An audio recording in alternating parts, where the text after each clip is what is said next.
Pra të nderuar miqtë e mi, tani pranë jush do të vi me historinë e dytë të radhës, një histori shumë e dhimbshme dhe shumë e tmerrshme, që në fakt unë dua ta ndaj me ju.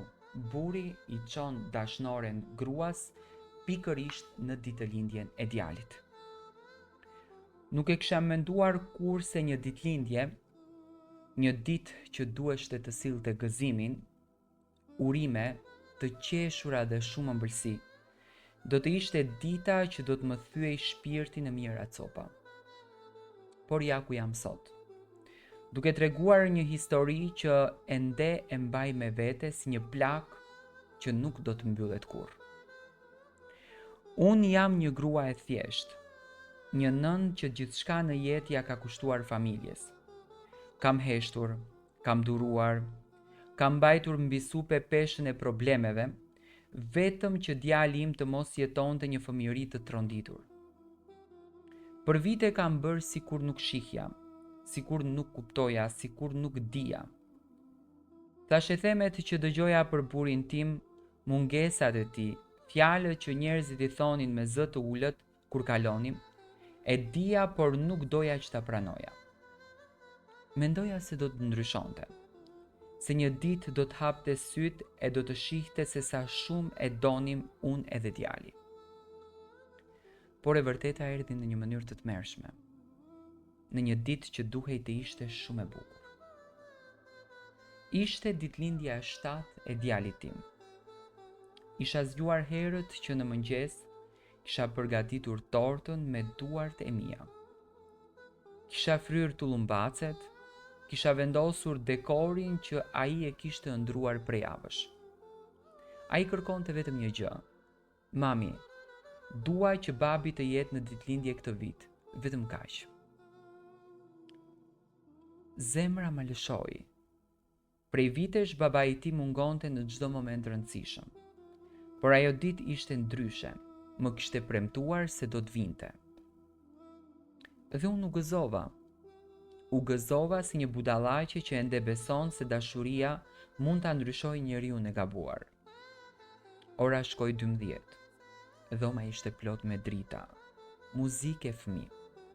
Mësuesja e djalit erdhi, komshia po ashtu. Të gjithë e prisnin baban e tij. Djali rinte tek dritarja çdo 2 minuta. Mami s'ka ardhur akoma, tha që do vinte. Dhe unë i theja po zemër do vije, më ka premtuar. Por unë vetë nuk e besoja. Dhe pastaj dera u hap. Djali vrapoi shumë i lumtur. Babi! Por ajo çfarë pash unë pas tij, më ngrini gjaku. Ai erdhi. Por me të,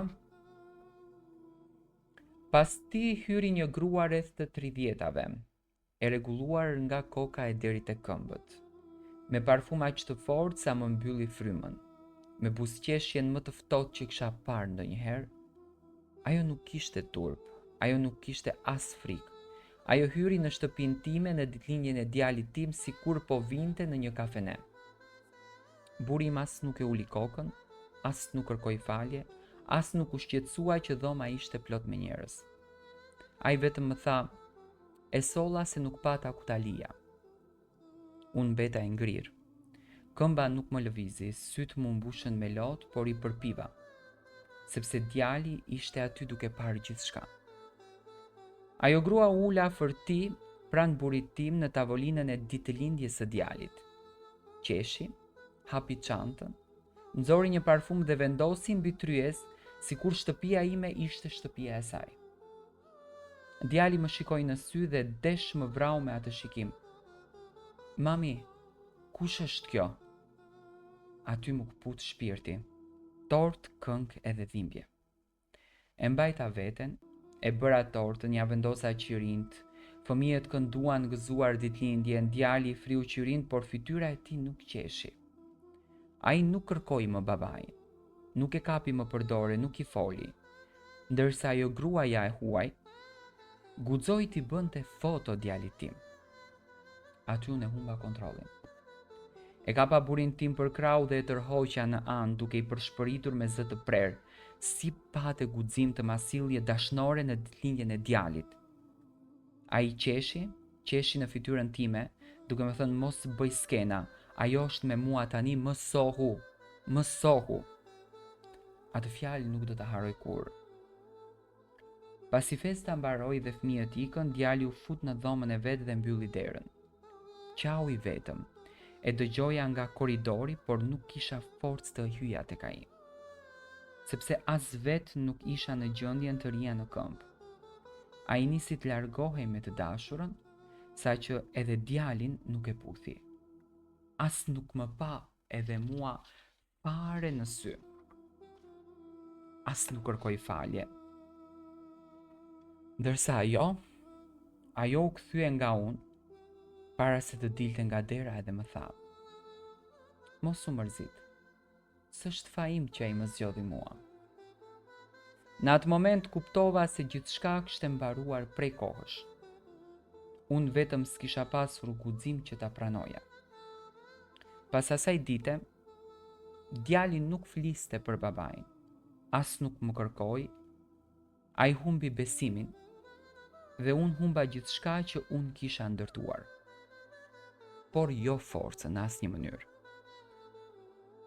Në atë ditëlindje, djali nuk humbi vetëm baban e vet.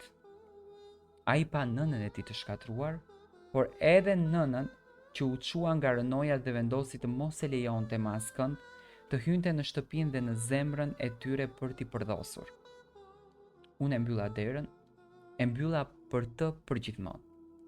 Dhe sot tregoj këtë histori që gratë si unë të mos presin derisa dhimbja të jetë shumë e madhe. Unë sot jam më e fortë, por ajo ditëlindje, ajo ditë është plak që nuk shërohet kurrë. Në fakt, unë dua t'i them 2 fjalë për këto gocat që shkatërrojnë familjet. Familja është e shenjtë. Në rregull, ti e ke marrë burrin e kësaj dhe ndihesh shumë krenare që e ke marrë burrin e kësaj zonjës. Po ti mendon dhe je bindur që ai burri ty do të mbajë gjithë jetën, do kujdeset për ty duke patur një fëmijë atje. Unë jam shumë i sigurt që ai nuk e di se çfarë bën sot, por nesër kur djali i rritet dhe ai do ketë nevojë më së shumti për familjen e tij, më beso që ti nuk do të jesh asnjëherë e lumtur. Përkundrazi, do të jesh ajo që do të vuash shpirtërisht, do të jesh ajo që gjithmonë do të kesh rëndesa dhe në thelb nuk do t'i kuptosh se nga po të vinë këto rëndesa. Andaj, vetëdijsoni të dashura goca, në moshat më të mira të re shkatroni familjen. Familja është e shenjtë dhe mos hyni pjesë në familje sepse nesër edhe dikush tjetër ju do t'ju shkatron, nga që ne besojmë se jeta është bumerang.